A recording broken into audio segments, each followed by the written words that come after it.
Bienvenue dans cette guidance sur les énergies qui nous attendent dans ce mois de mai qui arrive. Alors comme d'habitude, je vais vous dresser plusieurs orientations, plusieurs visions possibles des énergies du mois de mai à travers les différentes traditions que j'aime. Et puis, vous allez avoir la possibilité, en fonction des choix, des décisions que vous prendrez de votre libre arbitre, de faire de ces énergies des tremplins pour obtenir les choses que vous souhaitez.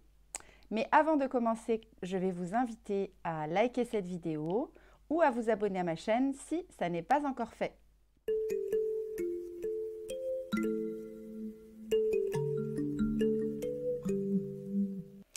Alors pour commencer, je vais d'abord vous partager la petite canalisation que j'ai reçue en me connectant aux énergies du mois de mai. On m'a dit que mai était un mois aux énergies intenses. L'alignement qu'il requiert n'est pas toujours facile pour tous. Cela nécessite de libérer les canaux de nos miasmes pour que l'énergie circule. Alors qu'elle circule pleinement, de bas en haut, mais aussi de haut en bas. Alors l'ancrage et l'alignement pourront se faire plus facilement, mais nous demande cet alignement car son énergie est comme celle d'un maître strict qui laisse peu passer nos écarts de conduite, de positionnement. Mais ce n'est pas pour nous nuire, mais bien sûr pour nous apprendre une certaine rigueur nécessaire. C'est ce que j'ai entendu. L'image qu'on m'a montrée, c'est celle d'un château de cartes avec un équilibre subtil qui ne peut se faire que si le bas des cartes a trouvé sa stabilité. Alors, dans un deuxième temps, ce qu'on m'a montré encore, ce que j'ai vu, c'était une danseuse funambule sur son fil qui se déplaçait avec tellement de grâce que ça semblait facile quand on la voyait. Mais avant d'arriver à ce qu'elle puisse atteindre une telle fluidité dans ses mouvements sur ce fil, il y a eu une certaine rigueur dans ses exercices, dans ses entraînements, jusqu'à atteindre cette maîtrise. Et alors, on peut se laisser porter par la musique de la vie et danser avec légèreté et en sécurité. Voilà l'image qu'on m'a montrée pour ce mois de mai. Donc, ce qui m'a été dit, c'est devenez des piliers de lumière par votre solidité d'ancrage afin de donner une stabilité d'énergie à tous. Quand certains se déséquilibrent, d'autres tiennent pour le plus grand bien de tous. L'énergie de ce mois de mai, si on devait lui donner une image symbolique ou bien une sorte d'archétype qui nous permettrait de mieux la saisir, je dirais qu'elle ressemblerait, enfin en tout cas ce que j'ai vu, à une sorte de sensei d'art martial, pointilleux, exigeant, précis, mais aussi juste et bienveillant. En tout cas, c'est cette image que j'ai perçue. Je vous invite donc, c'est une idée que je vous soumets, à pratiquer des mouvements de Qigong ce mois-ci, afin de sentir la stabilité dans vos jambes et la souplesse et la fluidité dans le corps. C'est l'énergie que mai peut nous faire ressentir dans nos cellules. Si on pratique le Qigong, c'est comme ça qu'on va pouvoir sentir cette énergie du mois de mai. Et en fin de canalisation, j'ai vu un univers d'ambiance japonaise qui s'évaporait et un maître sensei qui me saluait. Voilà un petit peu la canalisation que j'ai reçue. Sinon, si on va regarder du côté de la numérologie, nous entrons dans un mois universel 4. En effet, mai c'est un mois 5, l'année 2024 c'est une année 8, 8 et 5 font 13, 1 et 3 fait 4. Alors avec le 4, il est demandé de garder le cap, de tenir la barre. Le 4 pose les bases, les jalons, la structure de nos projets. C'est en quelque sorte nos racines. C'est un mois autour du travail. Mais si la structure est bien posée, eh bien, le travail de ce mois-ci promet des récompenses qui viendront les mois suivants. Dans le 4, on est souvent en lien avec la matière, avec le concret, le matériel. Vous aurez plus envie du coup de stabilité que de changement ce mois-ci. C'est une période de responsabilité plus qu'une période où on profite, où on est un peu dans la frivolité. Mais ne tombez quand même pas dans le piège de vous oublier dans ce travail, dans le tourbillon dans lequel on est entraîné quand on bosse, parce que ça va être bien présent. Pensez à faire des pauses, à vous chouchouter entre deux sessions de travail. Le 4, comme ça, il a l'air très sérieux, un peu austère, mais il est nécessaire à la mise en place de vos projets. De même que, par exemple, on a besoin d'ancrage pour permettre la réalisation dans la matière, la concrétisation de nos idéaux. Du côté de l'astrologie, alors que la saison du taureau bat son plein, on est encore avec le taureau, vous le remarquerez, dans une énergie terrienne, d'ancrage, un peu comme le 4. Elle sera suivie de celle des Gémeaux dès le 20 mai, qui amènera son lot d'instabilité, d'éparpillement, on sera un peu bousculé. Dès le 3 mai, nous allons voir la Lune passer devant Saturne, ce qui nous ouvre de nombreuses possibilités.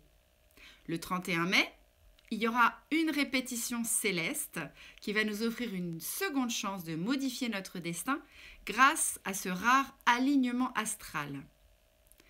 Cette seconde occultation dans la constellation du Verseau nous aidera à la constance et à la détermination dans nos vies. Le mois de mai est un moment au niveau de l'astrologie d'apprentissage personnel mais aussi collectif. Ces phénomènes célestes nous rappellent de nous faire confiance, d'être vraiment en confiance vis-à-vis de nous-mêmes et de faire confiance aussi au processus qui va s'opérer. Du côté des fêtes celtiques, dans la nuit du 30 avril au 1er mai, on célèbre Beltane. Cette célébration qui avait pour but à l'époque de protéger le peuple et les troupeaux. Mais cette fête, c'est aussi des thèmes comme la passion, la romance et la fécondité. On y allumait des grands feux qui, à l'époque, étaient faits pour purifier les habitants qui passaient entre les feux et leur bétail. On dressait des mâts de mai, ce symbole phallique orné de rubans autour desquels on dansait. Elle sait devenir silencieuse et tranquille pour s'intérioriser. Ce moment propice à l'introspection. Elle nous montre comment être dans le discernement. Elle peut alors délivrer des conseils et nous enseigner en conscience grâce à cette tranquillité qu'elle a su créer en elle. Elle nous fait également comprendre le langage du corps et nos pensées non formulées en écoutant avec notre cœur. Alors, je commence par l'oracle « L'arbre en moi ». Comme il était question d'enracinement ce mois-ci. Hop. Alors, j'ai pioché la carte « Je fais mon chemin ». Même sur une terre hostile, la vie est possible. Je fais mon chemin, j'ai besoin d'un peu d'eau, de soleil et de minéraux. Ne perds pas espoir malgré les ressources affaiblies. La vie est toujours prête à émerger. Recherche ce qui te nourrit, ce qui te fait du bien à ton âme et aie confiance. Donc, je vous montre la carte. Je ne sais pas si vous la voyez bien. Là, voilà. Et donc, cette carte, pour moi, dans la nature, on voit des petites pousses qui font leur chemin pour devenir de grands arbres ou de grands végétaux. Et en fait, on peut apprendre en expérimentant, en étant responsable de sa vie. Les meilleures ressources, finalement, sont en nous. Et malgré les situations qui peuvent parfois être difficiles, il faut garder confiance et prendre soin de soi parce qu'il y a en nous de belles semences à venir. Voilà, c'est cette carte qui a émergé pour ce jeu de cartes-là. J'avais envie aussi de vous piocher une carte des cristaux du chaman. Pareil, c'est en lien avec la terre, hein, les cristaux.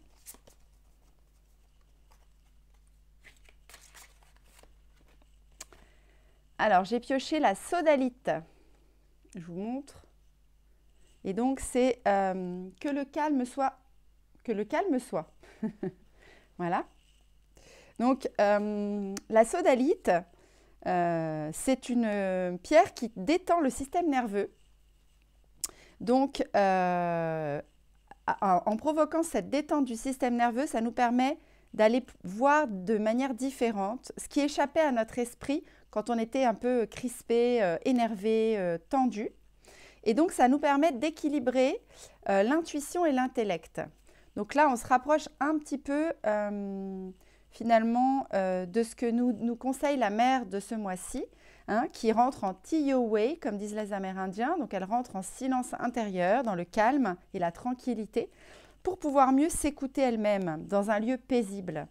Et bien là, c'est un peu ce que nous apporte la sodalite. Elle nous ramène dans un endroit calme en nous, où on va pouvoir prendre un petit peu de hauteur et discerner ce qui se passe.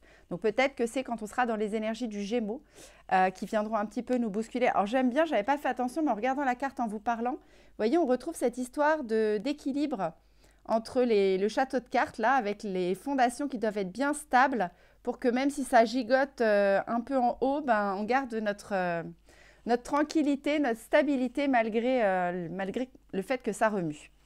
Dernière carte que je vais piocher, c'est les cartes du... Je ne sais pas si vous connaissez ces cartes, mais j'aime beaucoup aussi. C'est les cartes du corps. Donc voilà, comme on est dans la matière, dans le 4, j'avais envie de prendre les cartes en lien avec le corps. Alors, j'ai d'abord la carte, j'en ai deux qui sont sorties, mais la première, c'est l'inspiration divine. Je ne sais pas si vous voyez bien, mais il y a une spirale comme ça qui descend vers la Terre. Et donc, cette carte, ce qu'elle nous dit, c'est qu'il y a des astres qui sont en mouvement en haut. Et en fait, ils vont descendre dans leur énergie, nous ensemencer pour inspirer les êtres qui sont sur cette terre en bas. Et en fait, leur force va nous inviter à cheminer, à oser investir la vie du côté de la beauté, de notre beauté, et à récolter plus largement les choses qu'on aura semées. Donc voilà, donc ça c'est la carte de l'inspiration divine et j'en ai une autre qui est tombée en même temps et c'était la carte de la tisseuse. Donc là c'est la carte qui correspond au niveau du corps au poignet, en fait, le poignet et le revers de la main, d'accord? Donc en fait ce qu'elle nous dit cette carte, elle parle de délicatesse. Dans l'alchimie de notre être, elle va nous emmener dans la perfection de notre incarnation. Là, on est vraiment dans la descente dans la matière. Donc, ça rejoint à nouveau les énergies de ce mois-ci et du 4. Mais regardez la matière avec des yeux d'émerveillement et de se dire que tout n'est que raffinement. Et que bientôt, il faut se sentir prêt à s'offrir à plus grand que nous, à plus vaste que nous, pour laisser la vie faire son œuvre et traverser, tisser, comme la tisseuse, à travers nous, et que si on se laisse traverser et qu'on laisse la vie tisser à travers nous, eh bien tout ne sera que délicatesse et raffinement. Voilà, c'est un peu ce que nous offre comme message cette carte. Voilà pour la guidance de ce mois-ci. J'espère que voilà, les énergies qui s'offrent à vous vont être propices, vont vous permettre d'avancer, de cheminer, de rester alignés, ancrés. Ça va nous faire tous travailler notre alignement et notre ancrage. Et je vous dis au mois prochain pour une prochaine guidance.